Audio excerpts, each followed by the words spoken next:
50% of our own stress is self-generated from how we perceive things and what our brain allows us to go on a narrative with about the world around us. Stress, it's a tiny little change in your hormonal makeup with cortisol and adrenaline and so on that turns you into the Hulk. If you keep the turbo on and 9,000 RPM for a year like we sometimes do, the engine melts. And that's exactly what's happening. The reason for Unstressable, honestly, is that we're melting our engines. Most of us are.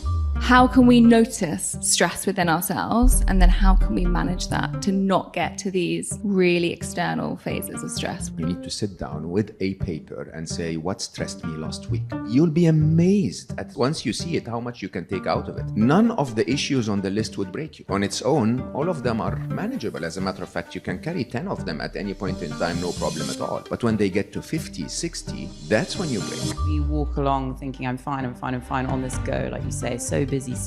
We've added one more thing. And that small little thing, like your partner telling you you haven't got the milk carton or whatever that day, and they'll get annoyed with you, is the thing that's like causes you to snap, causes you to break. And it wasn't about that at all. It's because you've just piled one up. What are the 3 questions to help become unstressable? I'd ask, where's my wonderful wife? Where's my amazing daughter? Where's my best friend? All you need is a hug. Just connect to a human. I think that really makes a massive difference. That makes your life amazing. I've loved watching this community grow, and especially starting to meet you all in the comments section. But one thing, although our views are going up, our subscribers aren't. So I'd love for you to hit the subscribe button as a thank you if you've enjoyed any of our episodes.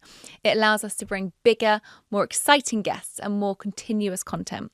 So if you've enjoyed it, just like a gentleman's handshake, please do subscribe. So I actually want to start because you both come from slightly different backgrounds. And that's what I love about this book, that there's like a real emotional, feminine connection and understanding. There's also a very like logical and mathematical explanation to this. So I actually want to start off, and I don't know if you'll have the same answer. What would your definition each be of stress? So my definition the scientific definition of stress is that it's a survival mechanism, right? So your fight and flight goes on to quite literally keep you safe. And it turns you into a superhuman. It reconfigures you, floods your body with cortisol, adrenaline, noradrenaline, and basically makes you able to, fight or run away and get out of a life or death situation. And that is the sort of way it wants to keep us safe. But the side today that I see of stress is that it's the silent killer of our happiness and our health. And that might sound dramatic, but it's the truth, because a lot of us today don't realize that we're simmering in chronic stress when that fight or flight has gone off continually from the modern world without us doing anything about it. Because what used to set our stress response off from just a tiger coming out of the bushes, now it's everything. Our brain hasn't caught up to the modern world. It still is setting it off for stuff that isn't actually life or death situation, but our stress response goes off. So for me, stress is, I don't want to say all stress is bad, because we come on to that, some is good, but it definitively, I think stress is a huge problem today and the silent killer of our happiness and health. Mo? I think it's the most fascinating piece of machinery ever on the planet, to be honest. So if you really think about it, it's for motorheads, it's like the turbocharger in an engine. So basically, when you need more power from the same engine, you just reconfigure how the fuel is being burned. And that's exactly what stress is. It's a tiny little change in your hormonal makeup with cortisol and adrenaline and so on that turns you into the Hulk.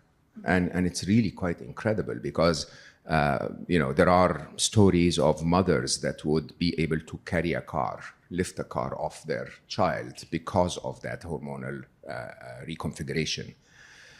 Of course, if you do that for 10 minutes or 5 minutes, or as long as you need to run away from a tiger, it's fantastic.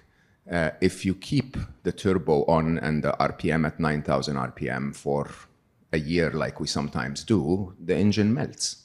And that's exactly what's happening. The reason for Unstressable, honestly, is that we're melting our engines. Most of us are. And, there are those arguments that stress is good for you. Some stress is good for you. We always chat about that. And it's true. If it's used within context, it's good for you, right? If there isn't a genuine reason you need the reconfiguration, it's good for you. But I used to have one of my favorite bosses ever, was my first boss at Google, who was so tough and difficult. And I remember vividly at the beginning of every February, I would sit with him because everyone else was scared of him. And I would simply say, can you please stop the synthetic stress, right? Like, we have enough stress in the business already. Why are you applying additional stress to us synthetically? And his view was, because you guys are coming back from the new year, everyone is so slow, a little bit of stress will, set the fire up for all of us. Not true at all, okay? As a matter of fact, if we need that level of stress to be, to set the fire, then you've hired wrong. It's as simple as that, huh? And I really think that he and others, we do that to ourselves. We just set those synthetic environments of stress just because we think this is our way to become more productive and more successful and go further in life. Not true at all. Net, at the end of the day, what you gain from stress, you'll lose from burnout.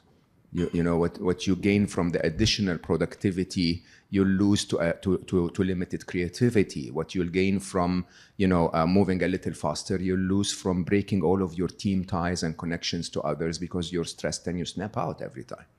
And I really think there is a massive myth that I know I'm exaggerating when I say there is no good stress, but I want to say there is no good stress unless there is a need and a context for stress. I think when you write a book, and I know it's a bit of a journey myself, there's always an inner connection on why you've written a book. Now, I know stress affects all of us, but what brought this together to bring Unstressable? What was the kind of ingredient where you were like, we want to get this out to the world? Because there's always a personal understanding behind why you write a book. Alice was the ingredient. Yeah, I mean, I was working in stress management before because I went through essentially, growing up, I didn't think I was going to be doing this at all. I was like very calm. I had quite a stress-free life up until 18. And then essentially, I thought I wanted to work in fashion. I went to do that after uni. And I was like, right, big plans. I'm going to set up my own line, all this kind of stuff. Went to get a job on the side and to be a PA post like working for a fashion company. And then the universe basically sent me to stress school. So it was like every single aspect of my life in every facet was, had loss in it. So I started with my dad, who was an amazing entrepreneur when I was growing up. He really struggled after the 2008 credit crisis and was forced to put his company into administration, had huge trouble financially, was forced to sell our home. So we experienced stress as a family in that way. My dad started to really decline because he was of that generation. It's like men provide, that was his identity. And you could see he was just so depressed and slowly declining. And at this time I was like, well, that's the first sort of bit of stress. But then my wonderful eldest sister, Suzanne, was diagnosed with colon cancer out of the blue. And that came as such shock to all of us. She was in her 40s with 2 kids and a family. And it was just, we were so shocked. And my wonderful dad was devastated because he actually lost his twin sister at the exact same age, with the exact same cancer, with the exact same gender children in age at the same time. So he was just like, I cannot believe this is happening again. And really sent him into, understandably, a stress spiral. We had 4 years of her in and out of hospital, and then devastatingly lost her 4 years later. And it was, at this time, I was, working in financial services. I was PAing for 2 MDs. It was my job to remember their names, everything in their schedules, and I couldn't remember my own name. I was so stressed, waking up so anxious. Your job was to remember their names. Well, I mean, honestly, it's actually hard. They both had the same name, and everyone. Even that was stressful. Actually tricky surnames. I won't go into it. But anyway, so I basically had stress in every aspect of my life. And it was during this time that my dad was rushed to hospital 4 days after my sister's funeral from a blood clot because he had been so depressed and from grief that he'd just been lying on his bed and not moving for a week. And he was rushed to hospital. They resolved the clot. But when they scanned his full body, they realized that he now had cancer again. And my dad was like, I've just given up. He had a lawsuit against him from people who we'd once thought of as chosen family that I'd grown up with, and he only managed to prove his innocence way further down the line. And so he just had stress everywhere. And as a family, it was like, it was legal, it was financial, it was health, it was grief, it was, depression. And I used to wake up and sort of ring my dad every day, be like, when are you going to see a doctor? What are we going to do about this? And he'd given up. It was his way of sort of silently leaving. And that caused me a lot of stress, understandably, at the time, because I was trying to control something that was not mine to control. And I then, at this point, to add a bit more stress, got made redundant because my company left the UK market. And so at this point, and I had a breakup from someone who I thought I was going to be with. And so I genuinely just was like, I don't even know how to sort of manage all this. And I realized the only thing I could actually change was myself. That was the one thing I had control over, was my response. So I started to, at this point, self-study. When my bosses were out for lunch before they left the UK, I would like read under my desk and start searching on YouTube just for anything I could find about stress. And I was like, okay, how do I understand it from the mind, from the body, from the soul, from the energy? And started to learn things that really helped me at the time, meditation. I started to become more like myself. And my redundancy sent me on this path. And then it was 4 years later, after my sister died, my dad was rushed to hospital. And he had a burst stomach ulcer that burst and caused internal complications. And it wasn't cancer that took him from us in the end at all. He was completely right. He was like, it's not going to go quick enough. I'm not going to deal with this. But it was stress accumulated from 7 years, a stomach ulcer, and we lost him. And I remember saying, seeing my dad, I always say, like, I lost my sister once and I lost my dad twice. And because he was taken from stress for 7 years before. So after he died, I met Mo and was already doing this work. And that was when we kind of, formed our mission. Obviously, we want to take 1 million people a year out of stress is our goal, because for the reasons you just asked, like, it means a lot to me, and I know it means a lot to Mo as well. Yeah, I mean, for me, it was Alice, honestly. When she said, let's write about stress, I was like, nah. and I actually very, very quickly realized that this is instrumental, honestly, to 1 billion happy. So when I started on 1 billion happy, it was for Ali. 10 million happy was for Ali, and we broke through that very, very quickly. And 1 billion happy really was to try and actually change something. I don't think I'll ever reach 1 billion people. I thought if I systemically work in two directions, one, the direction of happiness, and the other is the direction of unhappiness. So I started to identify the real reasons for unhappiness. At the time, I remember the list very clearly. It was a clear understanding of money, empowerment of the feminine, love and relationships, and AI. Okay, and then Alice shows up and says, we should write about stress. And I'm like, oh, that's actually a very serious one. It's probably on, very high up on the list. And through our conversations, when she shared her story, I realized that I actually lost my dad to stress as well. And I never really understood that, because remember, when my dad left, I was 24. He was in my arms, really. He had a heart attack in my arms. And died on his bedroom floor with me holding him.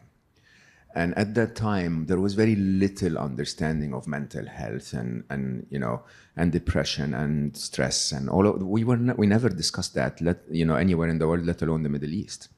And so only when I revisited that now in my 50s that I realized, oh, that's why I think of unhappiness and stress as the enemy.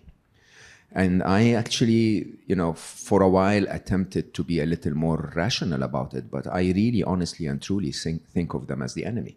I think this is a war against humanity in a way, where we're losing so many people. We're losing so many people, whether to suicide or to really, a life of suffering through loneliness and depression or to stress. It needs to be turned around. My number one rule is that health should be personalised and tailored to the individual. But it can be hard to do if we don't know where our current health status is. Are you someone who's been trying countless supplements and health trends but end up feeling no different? Before you even start thinking about these things, it's crucial to assess where your health status currently is. That's where OptimallyMe can make a world of difference. OptimallyMe is a health optimization platform that provides personalized health recommendations based on your unique biology and goals. It offers access to a variety of diagnostic blood tests, digital tools and devices, helping you see the bigger picture of your health, whether it's metabolic, gut, hormone, mental, skin, or cardiovascular health. This is where your foundation of health should start, with the understanding of where it currently stands. What I love about OptimallyMe is it allows you to analyze your health biomarkers and personalize your health journey. You can start your personalized journey with the full body MOT and DNA epigenetics blood tests. These tests assess multiple areas of your health and determine how lifestyle and environment are aging your body. Once you have your comprehensive health overview, you can start to connect your wearable devices and work with expert health coaches using the OptimallyMe dashboard to support your health. And here is a little something for you. Use the code LWBW20 to get 20% off your order, because your health is personal and so should your health plan. As you're both describing that, and I think I've also experienced severe burnout as well, which we spoke about on the show recently. I think it's really hard, I don't know if any of you agree with this, to catch yourself when you're in a really bad cycle of stress. It's when you can't keep going that you go into this like deep growing phase. And I'm in that currently at the moment, and I've been there 10 years ago. But it's interesting how we can take so long to kind of reach that burnout state. Has anyone here experienced that kind of chronic end stress state where they can't keep going? Right, so that's like half the room. So something that I think is really important to acknowledge before we get there, how can we not get there? Because for me, the striving, the stress, all of that was an accumulation of needing to kind of get somewhere, because we're in a world that's, as you know, AI is forever increasing. How can we notice stress within ourselves, and then how can we manage that to not get to these really external phases of stress, which is basically killing us, as you said? You're the boss. So there's two parts to this. First of all, it's like when you look at anything in life, right, we can never change what we're not aware of. And for stress, that is one of the truest things. We walk along thinking, I'm fine on this go, like you say, so busy, so busy. And being busy has become like a status symbol today. It's like we want to be busy because it makes us feel important. Like the amount of times you hear a friend on the phone say, oh, sorry, I'm so busy this week. It's like it's a common catchphrase of the modern world. And so we kind of identify with that and allow ourselves to get into this pace.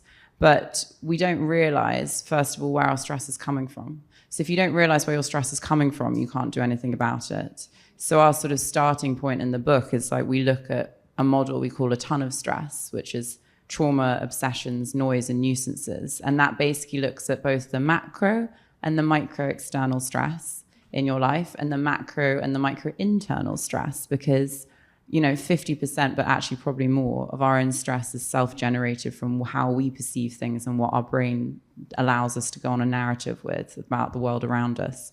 And so when you can actually identify, okay, what can I actually change? Because we know we can't limit traumas, like what we were talking about in those stories. We have no control over that. None of us do. But we can choose to manage and, choose to soothe ourselves and choose our response when they happen. But the other sides of things, we do have this ability to actually decrease or limit. So trauma is the macro external, obsessions is the macro internal. And obsession it's like a continual narrative in your head. You'll know you've had an obsession when it's that one story that you continue to tell yourself at some point every day that's going on in your mind that causes you stress. So it could be something like, you're at work and your boss hires someone else who's come into your department and they're doing a really good job. And for whatever reason, you tell yourself you're going to get fired and they're going to replace you. And that's that narrative, that obsession that continues to keep you up at night and stresses you out. And noise is the micro internal, which is different to an obsession because we all have it. It's like, as humans, we have 80% negativity bias with our brains, and we're hardwired to look for the negative just to keep us safe.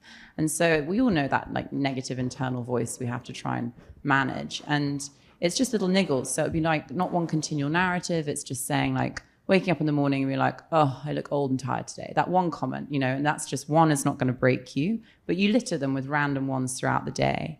And then nuisances, which is a huge reason for a lot of the stress in our lives in the modern world, is micro external stress. So nuisances, we define it as anything sub-trauma, but it's also things that you wouldn't realize. So like the aggressive factory setting morning alarm that jolts you out of bed and gives you cortisol before you've even looked over.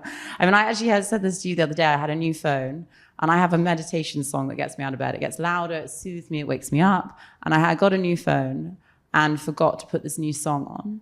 And woke up to Apple and I was like, oh my God, I thought that like the house was coming down. It was so stressful for me because I'm so used to like waking up in a soothing way. And these things really do have a huge, huge effect.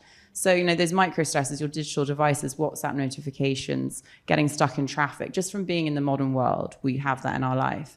So you look at this model and you can actually be like, okay, so what can I change right now? What's within my control to limit, first of all? And look at what you can. And so when you can decrease and limit like the micro stresses, that actually gives you a resilience to have a different threshold to then manage the bigger things when they arrive and not reach this point of, for example, burnout, because we've added one more thing. And that small little thing, like, you know, your partner telling you you haven't got the milk carton or whatever that day, and they get annoyed with you, is the thing that's like causes you to snap, causes you to break. And it wasn't about that at all. It's because you've just piled one up. And so when we can actually understand where our stress is coming from, first of all, then we can actually do what we need to then learn the skills to manage it in the different aspects of ourselves. Yeah, I normally recommend a financial accounting type approach to this. So, you know, if I was a leader in an organization and they told me that the expenses are spiraling and affecting the company negatively, I'd say, okay, give me a list of all of our expenses. Let's rank them in order and then look at which we can reduce or remove, right? You need to do that. You need to sit down with a paper and say, what stressed me last week? Okay, that conversation with that friend was annoying. The coffee that was horrible. The whatever, right? And by the way, if you're really into yourself, you go like, yeah. And when I told myself that I'm old, that really hurt me, right? And when you start to list it down, suddenly it's on paper, okay? And suddenly now you're able to look at it and say, this one is going, okay? That friend is gone. Right? This coffee, never again, right? And basically you'll be amazed at once you see it, how much you can take out of it. The challenge is that with burnout, none of the issues on the list would break you. On its own, all of them are manageable. As a matter of fact, you can carry 10 of them at any point in time, no problem at all. But when they get to 50, 60, that's when you break. Right? And normally, by the way, if you actually do the financial accounting, it's always those little, miscellaneous expenses that you're not looking at that are really draining you. Okay? So take a very deliberate approach to it. I think it was one of those questions that I was going to ask to understand about stress. And then I thought, so many of us in here know solutions to stress, like meditation, like breath work, like body scanning. And yet we still don't do them. And that made me, we don't do them. I don't know, do you think stress is an addiction?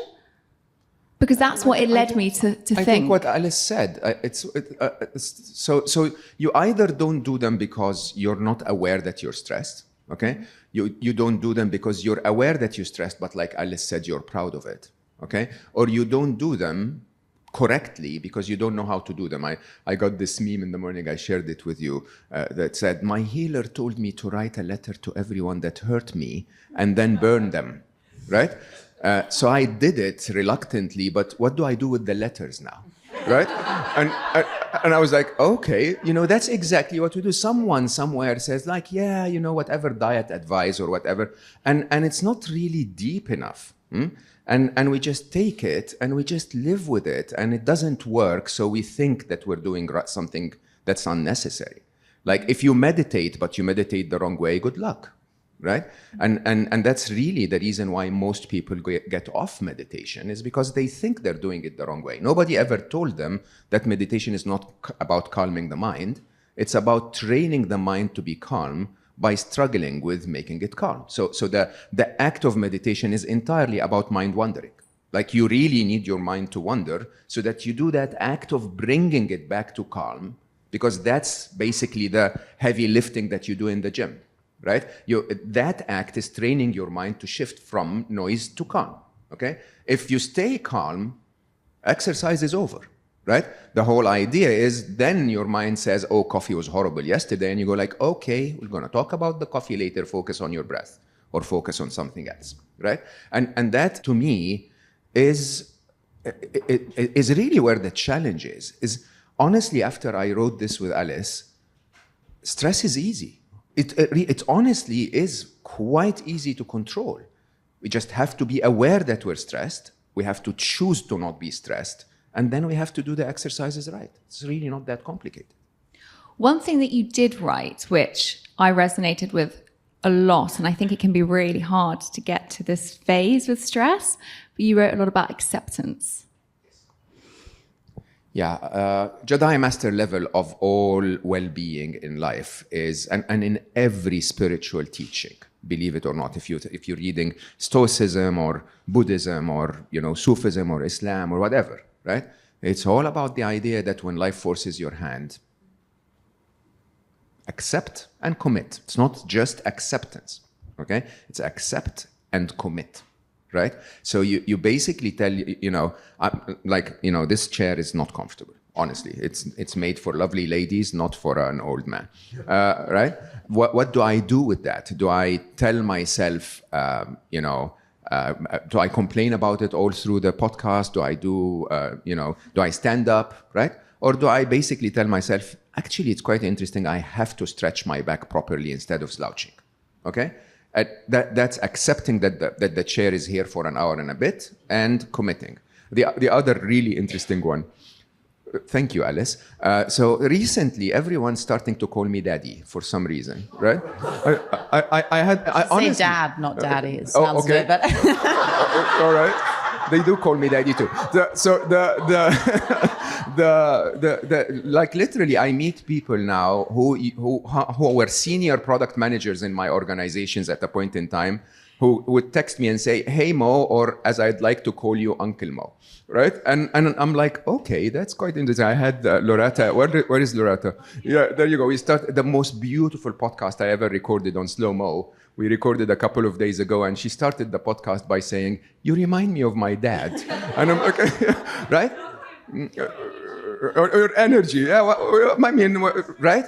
And the game is this: I am, right? It's a beautiful thing, right? If you really, really tell yourself there is so much joy in everything, what happens is we age. This is life, okay? You can struggle and say and complain about it and push back against it, or you can simply accept that this is the reality and then commit to make the best out of it, to enjoy it fully, okay? To look at all of you and say, "Hey kids, how are you doing today?"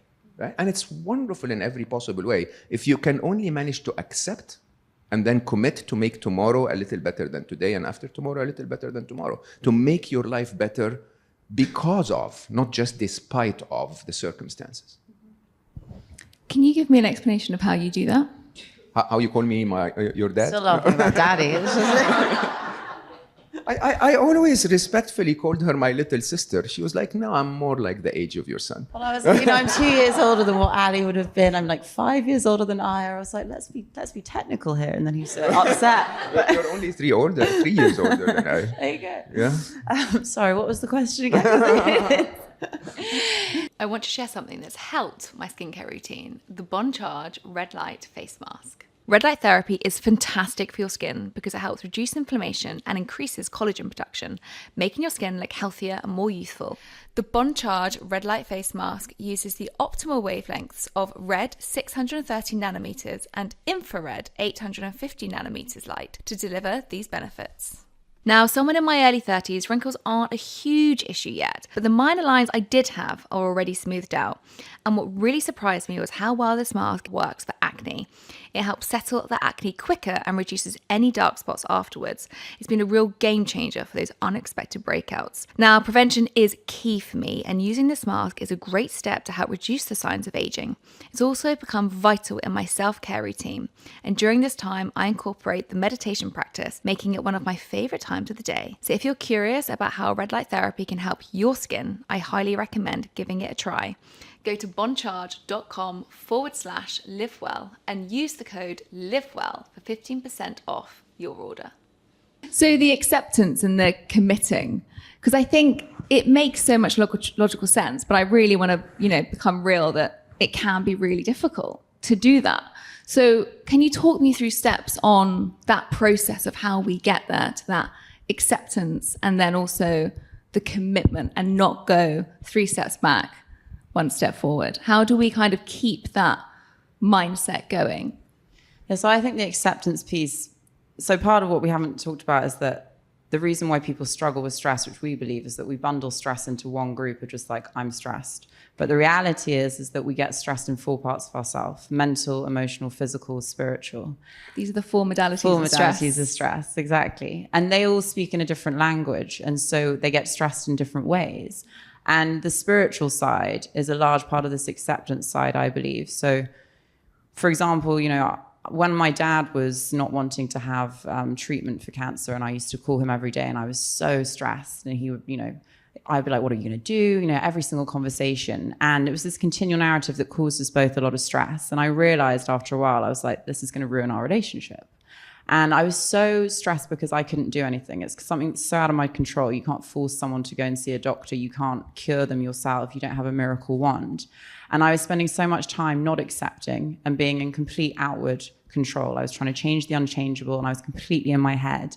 And I realized, I was like, okay, I need to actually come back to what I know, and I need to start tapping into my intuition and my spiritual side.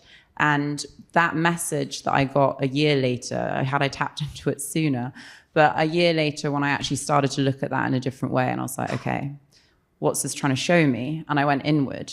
And I got that message from my intuition that was just like, this is not your fight. You need to accept this and let this go.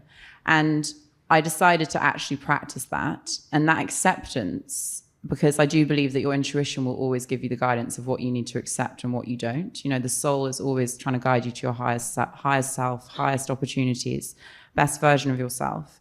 And we ignore it when we're in stress. We really do. We run the opposite way and go in our heads and look outwardly. But when we can actually listen to that intuitive voice and accept what you're actually being shown and be brave enough to actually follow it, then you get the biggest rewards. I say to Mo, I was like, I'm so grateful that I actually accepted that, because had I actually not and been completely in stress and fighting with him about it for ages, I would have lost the last 2 years of my dad, which I didn't realize that was his last time, to something that wasn't even what took him from us in the end. Arguing about something that he didn't need to actually, go and spend all this time in hospital like he didn't want to, because it wasn't growing quick enough. And instead I would have missed, the last moments of like just being father and daughter together in a happy time as best we could. And so that acceptance in myself, that was the biggest gift I ever gave myself. And my truest belief is that you can create acceptance from a much deeper place than just the mind. You have to really actually accept it from your soul's wisdom and really actually go into that space of, okay, I believe that because I know it's true. We all know that sense of that feeling with your intuition. It's like you say, okay, no, I won't do this because someone else is saying you shouldn't do it, but you felt yes and you spoke no. And then later down the line, you cause yourself so much stress because you're like, I knew it. I knew I should have done that all along. And we've all had those conversations. And that's what I call like a side of spiritual stress, because you've caused yourself stress from going against your own innate wisdom. And I think committed acceptance for me largely comes into that, being able to tap into that side and be like, okay, that is the voice I need to listen to. Be brave enough to go with it. Maybe I won't see the answer straight in my face first of all, but you will eventually. And then you'll have this aha moment, be like, oh, thank God, I actually listened to myself, So for me, that's a huge part of committed acceptance. There is also the analytical part of it. So if you really look back... Of course. That's why this is so great. Yeah, we love that part of us. If you look back at so there are two sides to acceptance, which is to actually realize the value of it before you ask yourself to do it, right? Every time in your life you've gone through a tough time, you look back at it now, and 99% of the time you're going to say, I don't want to erase it. If you give it enough time, what ends up normally happening is that you go through post-traumatic growth, you go through post-challenge growth, and you end up in a place where What challenged you is what made you. That's the truth about us, okay? And because it hurt then, but it's so wonderful now, you suddenly go back and accept it sometime later, okay? If this held true for almost every single challenge you went through in your life, okay? Why are you not accepting this one now? This one will also be the same. It's the same pattern. A challenge will make you. It will hurt you now and it will make you later, okay? So this is one side of it. The other side of it is, in all honesty, a focus on joy instead of being a drama queen. And I say that with a lot of respect for all of us, okay? I mean, my story yesterday is we went to Chris Evans' show in the morning, and then we went to, I needed to be at This Morning with a very little time in the middle. So they put me on one of those limo bikes, right? So I mean, first of all, Meg, my wonderful, wonderful partner, in PR and all of the work we're doing to spread the message, said it's the only way to get you there on time. So I pushed a little, and then I said, okay, I'll do that. I'm fine, right? And then I sit behind that guy on the bike, and we're trying to chat through that little microphone. And I sort of like asked the worst question ever. I said, how did you get that job? And he said, I used to be a bike racing driver, right? And I'm like, seriously, moment of silence, and then I said, prove it, right? And we had the most amazing roller coaster ride across London, okay? He literally was like trying to tell me, oh yeah, we have this stretch, let me try to get to this speed. And it was incredibly fun, okay? And I have to tell you honestly, there was nothing I could do to get out of that ride, but there was something to do to enjoy it. And that's a very, very, very, this is maybe I would again call it a Jedi Master level. But there is no single moment in life that comes with pain only, okay? You're arguing with your partner. The truth is you're arguing because he or she still wants you in their life. If they didn't, they would leave, right? Your boss is annoying. Yeah, this is hurting you on one side, but pushing you to your limit so that you do the best you can on the other side. And I think the more you start to look for the joy in everything, become a joy junkie, and then you'll start to accept the challenge is more like a video game than a drama queen. You spoke about the 4 modalities of stress there, and realized we only touched on spirituality. And I really want to make sure before we leave that we touch on the 3 others. So can you expand on those for me so we get a real sense of how to tackle each of these? Because as you said, probably most of us all think of stress in one bundle, and we don't tear that apart and analyze it. So that's the spiritual side, the acceptance, the kind of inner healing, the growth. But the 3 others that you mentioned, can you touch upon them and what they mean? Yeah, so it's interesting because they all feed into one another, right? Your mental stress can feed your emotional stress can be stored in the body and turn physical, and yet we're all made up of these 4 modalities. We're completely holistic in that sense. But they all speak completely different signatures to stress. And so when we understand that, it's really, really eye-opening. So your mind, for example, you'll know mental stress is in you when you know you're ruminating about the past, you're worrying about the future, you can't focus, you can't be present, you're waking up at night with racing thoughts, so you're finding it hard to fall asleep, and you're just constantly in your head worrying. Then, stressed and anxious. Emotional stress shows up in 2 ways. So emotional stress, when we become very, a lot of us can suppress our feelings when we're stressed and numb them out as much as possible. And so you'll either be someone who feels the emotions of stress, like feeling stressed, overwhelmed, anxious, easily irritated, even a bit apathetic and low in mood, or even depressed, because we know long-term chronic stress can turn into depression.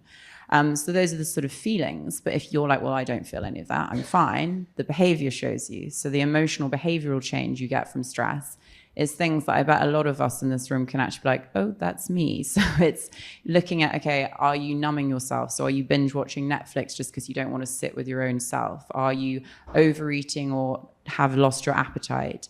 Are you finding it hard to focus? Are you finding it hard to sleep? Do you find that you're easily irritated and snapping at your loved ones? Has your libido dwindled? Do you find that, you're, for example, with emotional stress, when we are when we suppress our emotions, we find that actually we want to look at distraction as much as possible. So you find like you're overworking and trying to go out as much as possible, or maybe the only sense of relief that you have at the end of the day is, okay, I'm just going to have a glass of wine. And I'm not saying I love the nodding in the audience. Like I love a glass of wine, but I'm saying if that's the first thing you think, okay, that's what'll give me the relief, and that's the only sense of calm you get that day, that's emotional stress, because it's temporary, as we know. So all those behavioral changes are a huge sign of, okay, emotional stress not being felt. And then physical stress is all the many things that, first of all, before it goes chronic, that we all experience, but we convince ourselves it can't be anything to do with stress. So we actually know that 70 to 90% of all doctors' visits that are non-emergency related are somehow related to stress-related illnesses. And that's a huge, huge statistic when you think about it. But we tell ourselves, okay, that headache we've had for months is nothing to do with stress that keeps coming back. The aching shoulders and neck, the backache, the digestive issues, IBS, constipation, stomach ulcers, all those things are such a huge sign of stress, because when our stress response goes off, it sends blood away from the stomach, because your body's wise way of thinking is if your fight and flight is on, it's like, why do I need to digest a steak if I'm about to become a steak myself? So your digestion shuts down. Looking at then, again, sleep problems and other things like you're feeling just generally fatigued. That is a huge thing for both emotional and physical stress, because with your emotions, for example, if you're not expressing them, you're holding them, and that weighs you down and you'll become tired. But again, physical stress is also when you're feeling like close to that, just fatigue and burnout. But then it also starts to go more chronic. We have things like increased blood pressure and, heart problems, type 2 diabetes, and, fertility issues, inflammatory skin issues. Any inflammatory disease is largely related to stress, because we know chronic stress just allows cortisol to go up and turns inflammatory in the body. And when our body's inflamed, it's a breeding ground for disease and illness.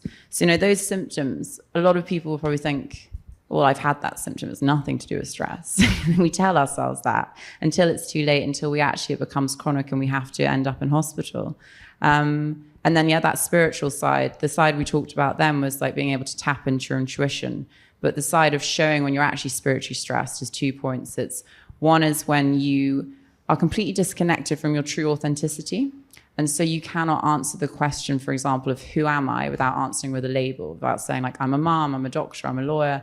It's like, that's not who you are, that's what you are. And so if you don't know that answer, then you're not tapping into your truest self, and you're being sort of guided by what society, your family, everyone around you wants you to do. And you end up in a place where you're not actually that happy, because you've not been going through your true authenticity and tapping into your intuition. The other side, and you feel like lack of purpose, lack of connection to yourself. And the other side to spiritual stress, you'll know, is when we've taken the time, we understand ourselves, we listen to our intuition, but then we just totally disregard what our intuition says, like I said earlier, and then you cause yourself stress later down the line from knowing you should have done something else. So they all speak in these different ways. And when you can notice, you can see how different those signals are in those 4 parts, for example, instead of just saying like, I'm stressed, and then doing a meditation and not knowing why you're doing it or which part of you should be working on. When you can understand, okay, I'm stressed in that modality, how do I deal with that modality then? What does that modality need? And that's what we want to try and teach people in the book, because it's really understanding the intricacies of stress that makes it easy to handle. Alice Lowe for Prime Minister, ladies and gentlemen. No, honestly, I resonate with, and I'm sure everyone does here, right? That when we might go to the doctor, we're quite unaware that actually so much of just how we even speak to ourselves changes our physiology. And I spoke about this recently with Ellen Langer. I don't know if any of you have heard of her, the book, Mindful Body. Incredible psychologist, 75 years at Harvard, has literally shown by just how you speak to yourself, you reduce your aging, you reduce diabetes, you reduce blood pressure, you reduce your weight, just by how you speak to yourself, which is like one of the biggest fundamentals. We have this real kind of mind-body disconnect, but it's one unity. And I think that's so powerful, kind of the epicenter of stress, that if we're constantly in this kind of like negative bias loop, which we all get in, and it can be really hard to dislodged from that with kind of the external environment that we're all in. But kind of that recognition is really, really important. I love when you mentioned, and I don't know how anyone felt when you heard this, but who am I? And my immediate response was like, I'm Sarah, I run the Live Well Be Well podcast. And automatically I was like, no, who am I? And that kind of immediate reflection point, which I'd love everyone just to like take a moment to think about how you would answer that question if I came up to you afterwards and say, who are you? What would you say back to us? And so I kind of want to ask you both, who am I? It's like, who am I? And then we're going to go each round the room. No, joking. I'm your daddy. No. I'm actually going to keep laughing about that all day now. I can't. I won't be able to look at you straight in the face. Who am I? I am a seeker, I think. That's all I know about me so far. Seeker. Yeah, I'm trying to figure things out. I'm trying to find the divine. That's all I know, honestly. And it is following many years of thinking that I was something else. And you know, with age, you actually suddenly realize, damn, this is so complex. I know nothing at all. And thank you for listening to what I say. Honestly, I don't know why you do, but you know, it is really quite. It is such an interesting journey. Once you say, I know nothing at all. I'm so excited to share something that has been a game changer for my business. As a nutritionist and a health professional, having an online presence that truly represents my brand is crucial. I built my website on Squarespace nearly 10 years ago now, and I'm so excited to partner with Squarespace and share with you the all-in-one platform that helps entrepreneurs and health professionals like us thrive online. Now, when I started to think about building my website, I was a bit overwhelmed. Now, you don't need to worry, because the Squarespace Blueprint AI makes it easy. It feels like having a personal design assistant guiding me through creating a site that looks professional and uniquely tailored to my brand.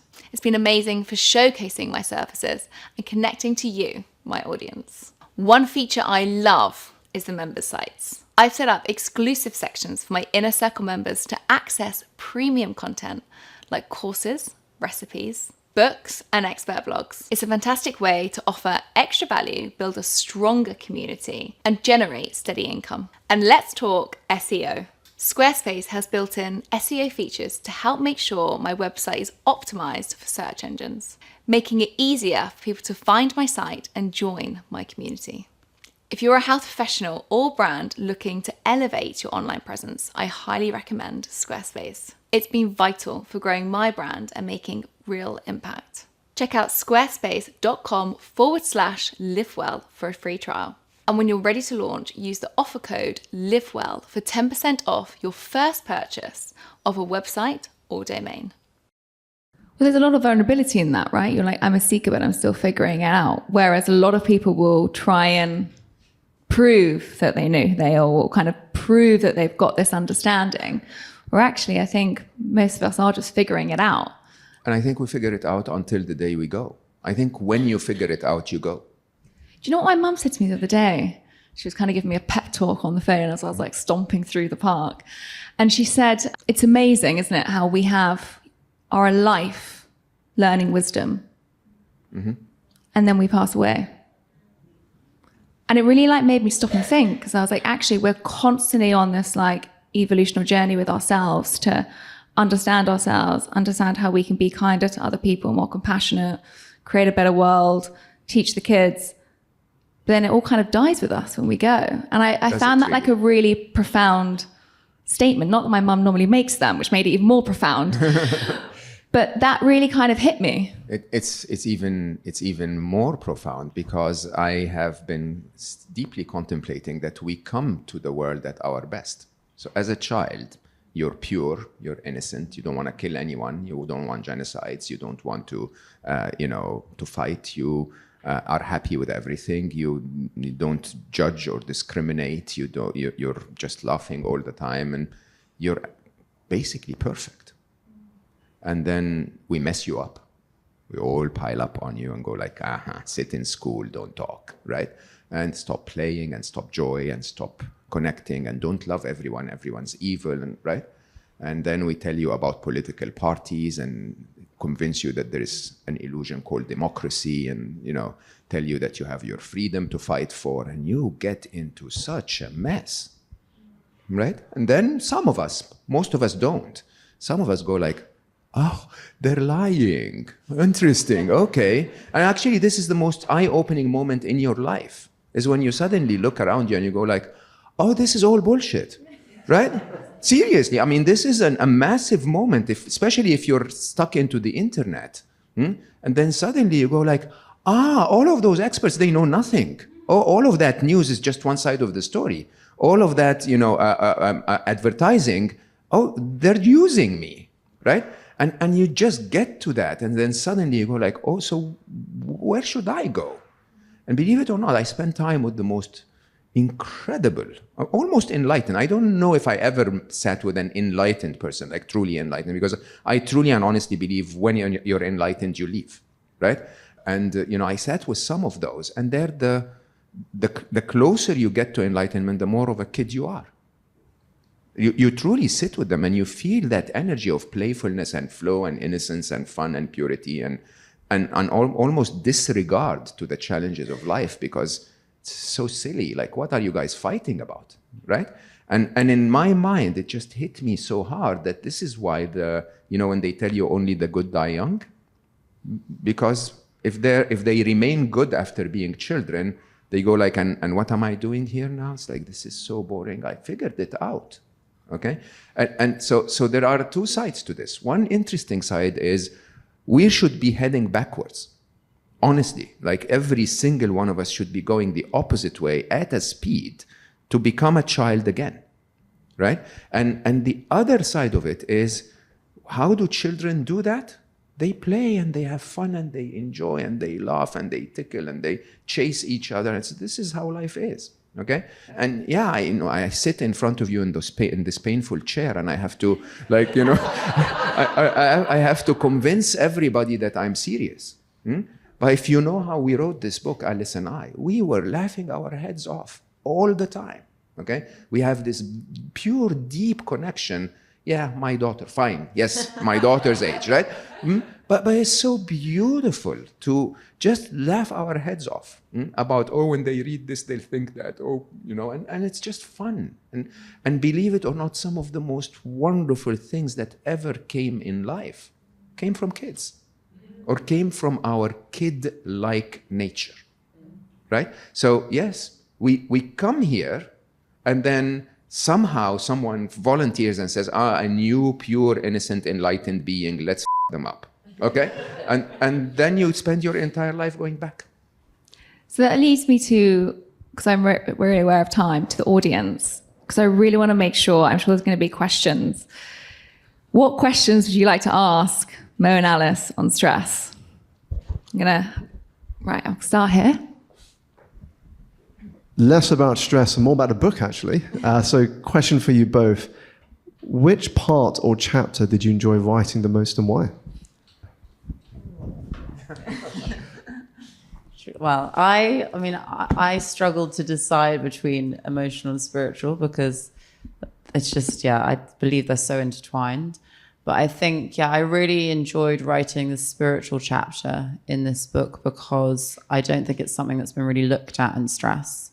And everything is so logical out there with physical. I know I wrote the physical chapter and I'm very big fan. It's a huge part of stress, right? But it's just everything is so science, physical, and logical. And I just wanted to write something that was purely, written in flow, written about intuition, written about connection, but on that deeper level of the self. And I really Mo and I were talking about spiritual stress and stuff. It's been really fun having those conversations of understanding, how do you actually get people to really understand spiritual stress on that deeper level, and what do I want to put into this, and what can I actually write about intuition that will help people to understand their intuition with words without feeling, because intuition is about feeling. So I was like, okay, how does this translate even to logically write it? But I think that experience for me, that was something that it was the chapter that just came out of me so easily, which was ironic because that for me is complete divine connection. When you're channeling something creatively,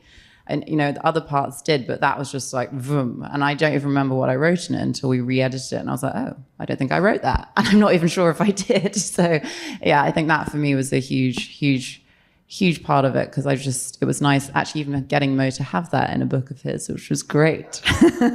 I have to admit, this was joyful for me as well. I remember vividly when you said, don't edit this chapter. Yeah. And I didn't, but I of course I loved, just so that you know how much of a yin and yang we are, I absolutely loved writing the equations, right? So when Alice said, let's talk about stress, it's a brain defect, but I said, I can't think of it until I understand the algorithm. And so we ended up with a stress equation, with a burnout equation, with a trauma equation, with a the algorithms of what I call fear and all of its derivatives, which were for a logical person like me, were stunningly eye-opening, honestly.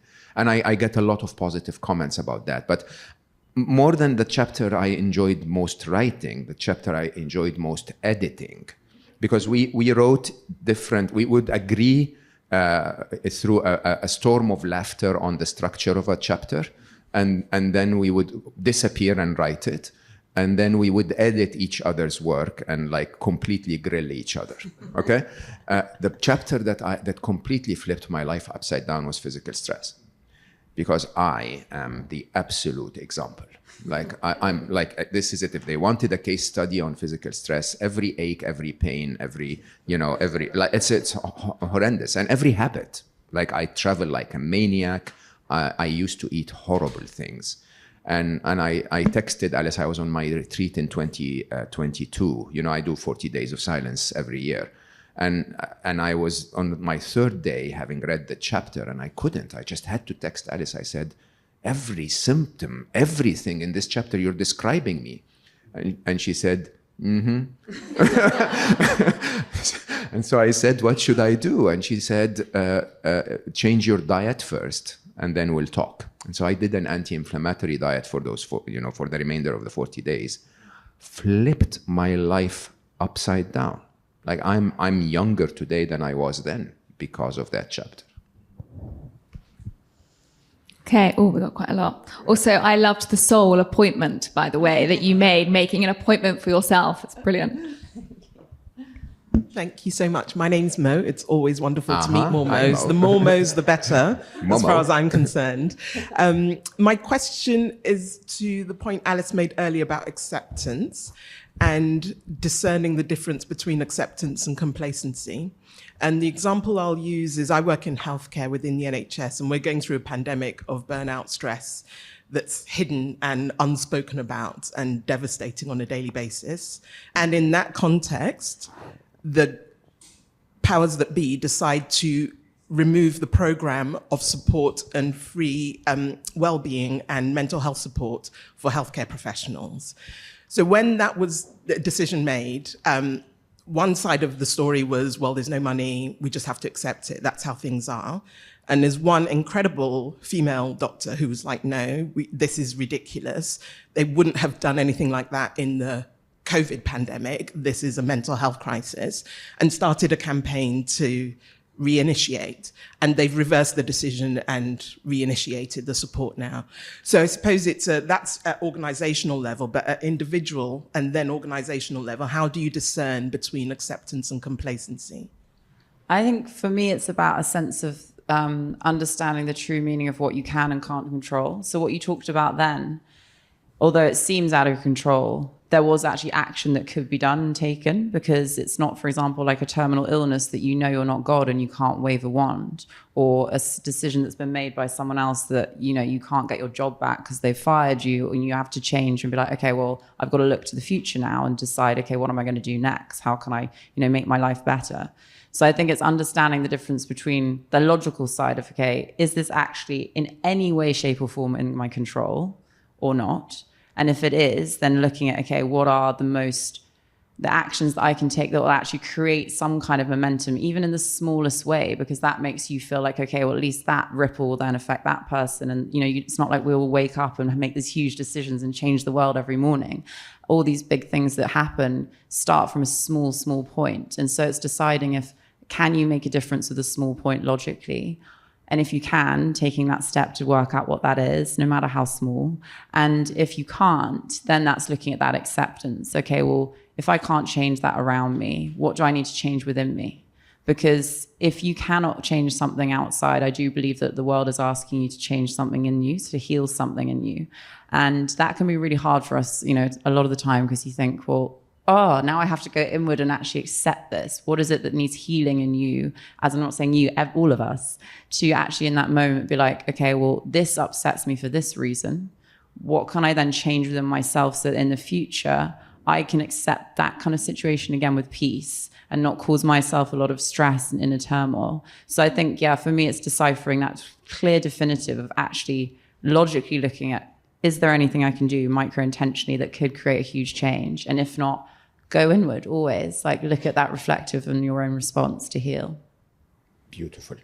I have a visual view of that, just so that you recognize them, because there is a lot of talk in the world about resilience and grit and all of that.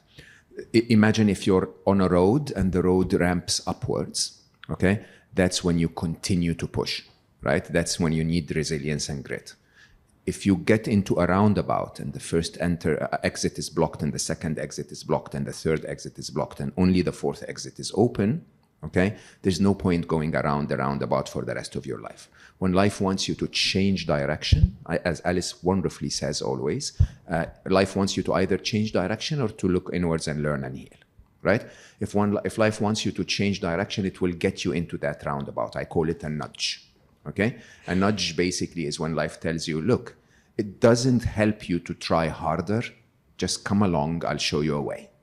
Right? And that's when you stop resisting, stop all of the talk about grit and actually yield. Yield is one of the items on our mind gym, which basically is the training that you need to go through to avoid mental stress. Is to yield, is to say, okay, life, I've gone around the roundabout a couple of times. It seems exit 4 is where you want me to go. So I'll go on exit 4. Stupid, right. Okay, so my question is, that was a really powerful way to start a Friday morning. And I imagine for a lot of people that are here, this is reinforcing the journey we already know. So if the answer to enlightenment is you start at awareness, but somebody will not face awareness, you sent them the podcast, you invited them to the talk, you bought them the book, how do you help them? So we get asked this question so often. It's really interesting, and it's something that, well, I mean, Mo will answer as well. I've had to learn this myself with, you know, family members and friends, and I'm retraining myself in it at the moment for a reason with one of them. And the reality is that we can never help anyone who's not ready to be helped. And that is the most upsetting thing, because if you're empathetic and you're a sensitive person, all you want to do is be like, please come along with me and I will help you. I can see the answers so clearly. It's so frustrating when it's someone you love. But if someone is not ready to take that step, the change that they make will never actually land and be taken further forwards. They might take one step forwards and 17 back because they're just not ready within themselves to make that true change. So for me, it's largely understanding that you can hold a space for someone and be like, okay, I'm here, I'm listening, and be compassionate and not give that advice to be like, you should do this, this, and that, until they actually come to you and they're ready to actually change themselves. Because until that moment happens, there's just no work's going to be done for them. And it's the hardest thing, it really is. But it just takes practice and care, and to actually go inwardly with yourself and be like, okay, well, again, it actually goes back to that thing of, you know, committed acceptance. It's like, well, if this person isn't ready, what do I need to heal within myself to accept the fact that I can't help them? And what makes me feel like I have to? And so, yeah, that's my kind of, take on that, because I've been through that myself multiple times with family members and dear friends. And it's a truly painful thing, but I think it also teaches us something about ourselves as well. I think that's perfectly said. Okay, one more. Thanks. I think that leads perfectly on from the question that was just asked, because I'm quite fascinated by the generational change in a lot of areas. And you talk about resilience. There's kind of two parts to this. Firstly, is there a genetic influence of the way that stress can be passed down from generation? But also the classic phrase of, oh, my parents don't get what I go through now. They don't go through the same things. And they will say the same things, that these guys, these younger guys, my children, they think they're stressed, but they don't know what we went through because we didn't have technology. And we're saying the opposite. We've got technology, things are harder. Is there a generational relativity difference? Part one. And then also, is there where it actually gets passed on genetically? Definitely is. Generational I think we're trauma. going to disagree on this one. Huh? We're going to disagree on this one. I don't know if we are, but you start. So I don't believe anything is genetic. Oh, massive statement. I'm going to be attacked very heavily for this. Oh, I'm going to attack you now. Yeah. It's generational trauma. You don't believe in it? I don't believe anything is genetic. I think everything is epigenetic. Okay, that if you that you're a blank canvas. Okay, but that a lot of things, from being in the womb all the way to being shouted at, to being whatever, through your childhood and through your adulthood, is collecting scripts. Let me put it this way. I don't think there is much influence of the hardware. It's mostly software. Okay. Now, of course, a lot of things would appear to be genetic if you're born with them when you're 1 day old. Okay. But at 1 day old, there is a lot of programming that already happened, and a lot of that changes your genes. It's not the other way around. So your genes are actually way more flexible than we think they are. Through epigenetics, you can actually end up in a place that you're a very different person because of the software, not because of the hardware. That's my personal view. I know you'll disagree with that. But having said that, is there a generational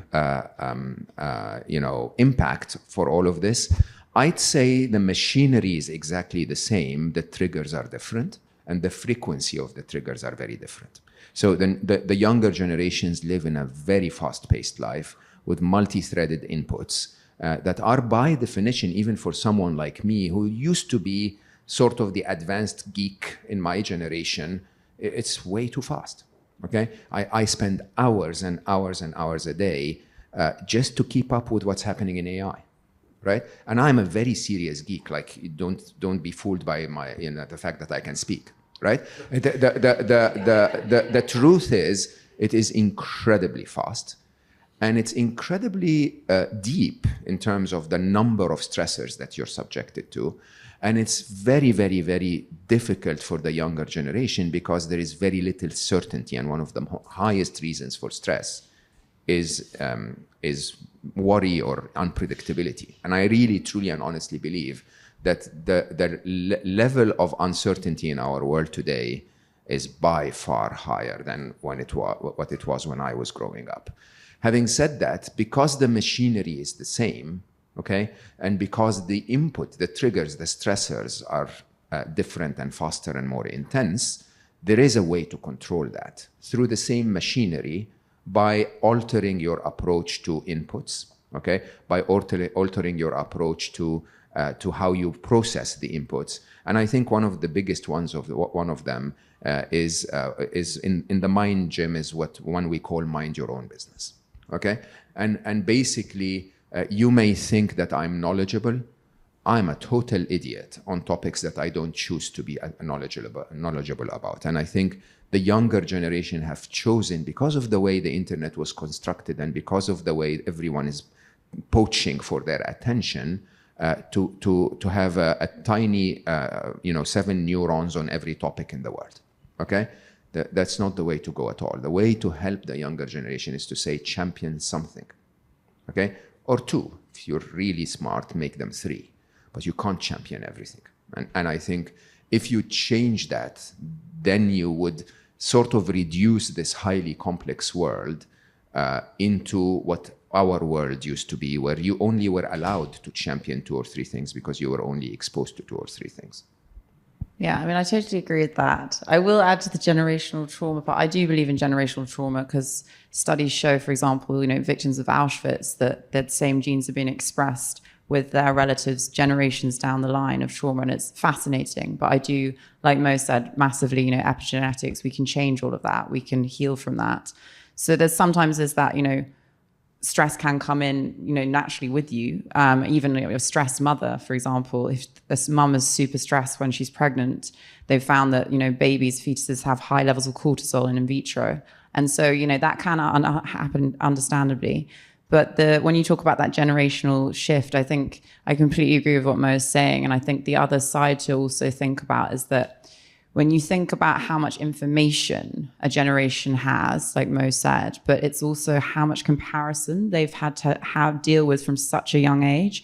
If you think about the social media aspect, obviously, I got Facebook when I was 18. So I had all that time of actual youth without having to look at what people were doing and comparing myself and knowing that some people are starting at 7, 15, 13, of constantly seeing what everything's going on around them, how that actually affects you by the time you're 24 and the levels of stress that you have is huge. And so I think the elder generation really need to have compassion and understanding for that is just abnormal. And we're living in a time where that needs to be given a lot more understanding, compassion to manage, because it was never seen, and even, I remember my dad, for example, when I was younger, he would come home from work. There was no emails at home. It was like, okay, 5 p.m. he'd do an hour of calls at his desk, and then that was it. Switch off. Yep. No one could touch you. No one could get hold of you. I had a Walkman when I was 18.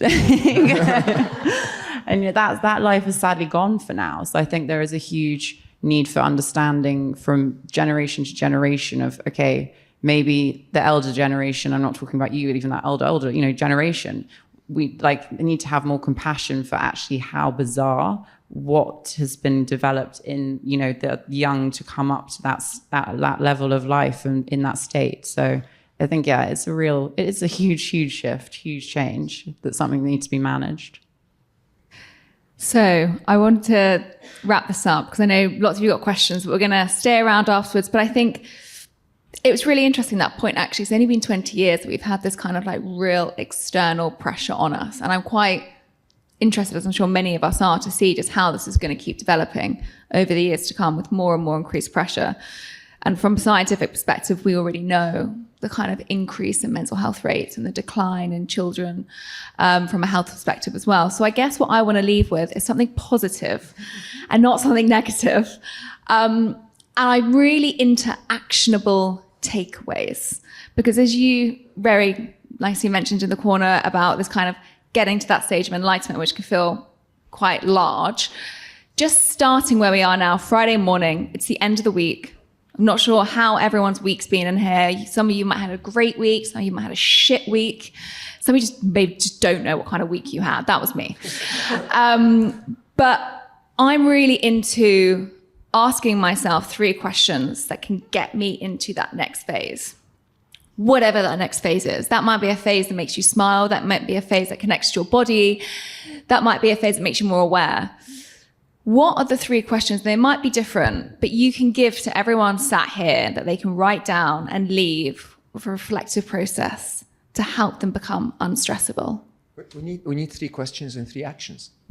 So 3 questions that they can then use as an action. Okay.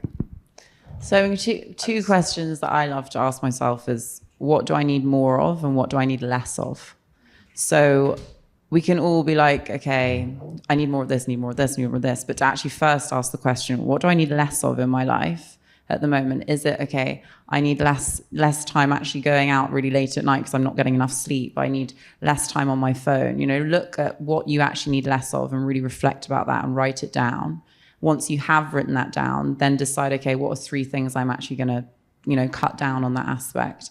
And what do I need more of? Looking at that not from an external perspective, but actually what actually fills you up and makes you less stressed. It's like, okay, do I need more time to actually spend with my loved ones and connect? How can I actually put that into my diary and make that a priority? And looking at that on a sort of deeper level of not the external things we're trying to attain, but the actual nourishment we need to give ourselves. So those 2 questions I always find really helpful. I'd ask, where's my wonderful wife? Where's my amazing daughter? Where's my best friend? Honestly, I more and more have realized that, remember, stress comes from outside you. It pushes, or from within your thoughts, of course, but it pushes you to cortisol and adrenaline, all of that. You want to have more of the other ones, right? You want to have more of the, of course, serotonin, of course, dopamine, of course, oxytocin. And I think oxytocin is sort of the legal drug.